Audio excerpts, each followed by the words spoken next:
we're headed off to San Jose to record a podcast with Mind Pump. But we decided to make a pit stop to see our friend, the boss, Dan Green.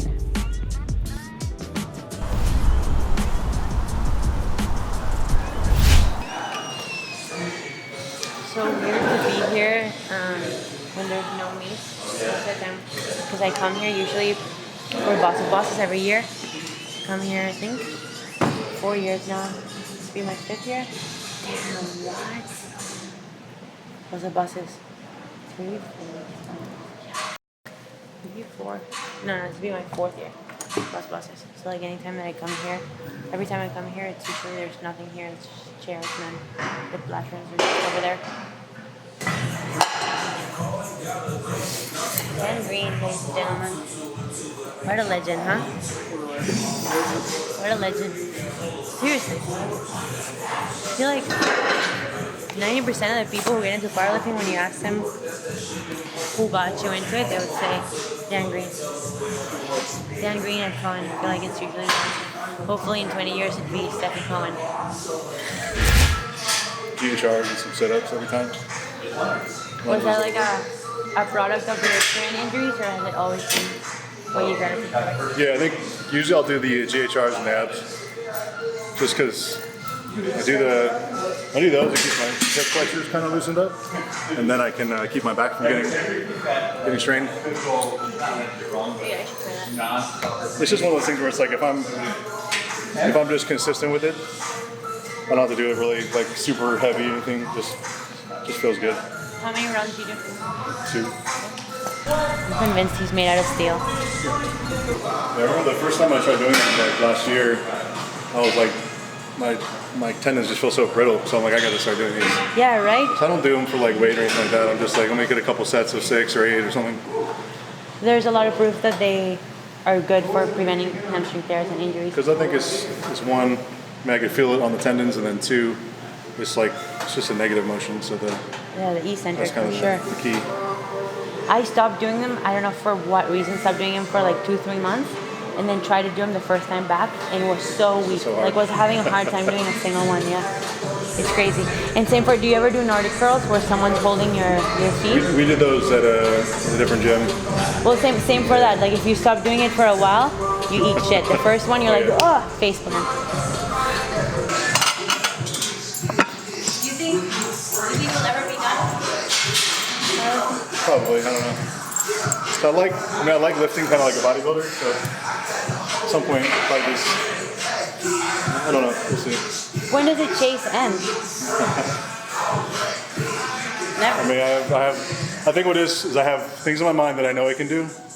I haven't done them yet, so it's stressful. Are those top secrets? What's that? Are those top secrets? I mean, I want to get I'm trying to get like a 2,200 total in sleeves. I think that's kind of the next goal. So, secret, sort of. I think my strength's good enough. Just have to put together to meet. Kind of line it up for meet, like all the other old guys say. We're just like, you just do it without getting hurt, That's what I was saying. If you can get to a meet without getting hurt, that's 90% of the work. Yeah. Hey? Yeah, once you get up to that top. You get to a certain point, and there's certain people who kind of separate themselves as knowing how to get stronger. Yeah. So then it's how do you get stronger slow enough? So. How do you keep your body in one piece? Yeah, because your muscles get strong, your skeleton's got to tolerate it, Yeah, the little white spot is where I tore it. It's the only spot that wasn't like.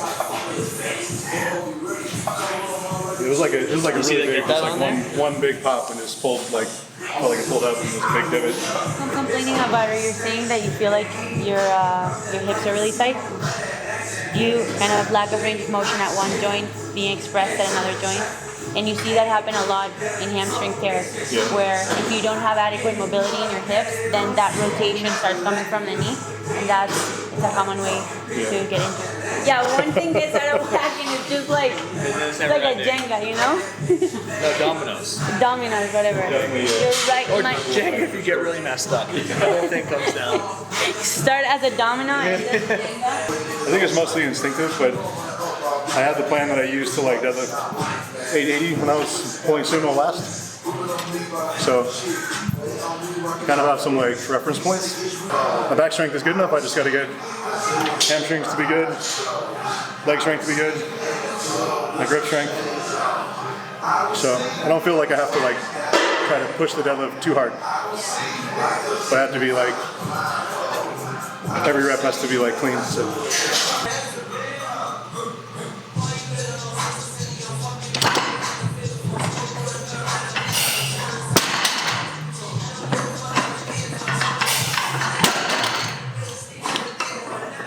You've been lifting for how long? Like 12. That was when I did my first training program, was just max bench every day when I changed clothes for gym class. I remember I had a similar program. Yeah, just like laying on the bench. It's like, okay, I took one day off. I think I'm ready for bench again. Yeah, no, I remember when I was like 14 or 15, I read like Muscle and Fitness. Had like Sean Ray on the cover and his like back workout. And I was like, oh, you can work out your back. I didn't know that.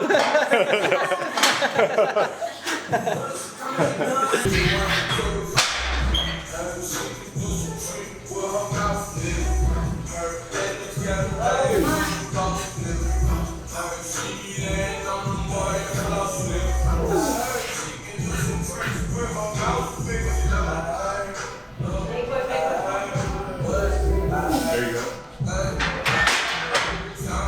That actually might be a Birkenstock all-time world record.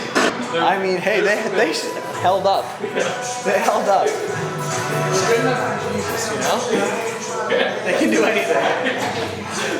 Originally, I stopped doing the RDLs like with the back arch a lot because I felt like the limitation was just, can I still keep my back arched? And I also felt like my hamstrings were like my strongest body part of my whole body at that point. So I'm like, this is just like a pet exercise that I really like, but I'm like, it's not making my lift stronger. I just like it and it feels good, and it feels good to be like flexible and have big hamstrings, but I was like, kind of reached, I think I've reached like the limit to where this is actually beneficial. So I started doing the stiff legs. Well, that concludes our trip to California. We made new friends and new memories. Until next time, Cali.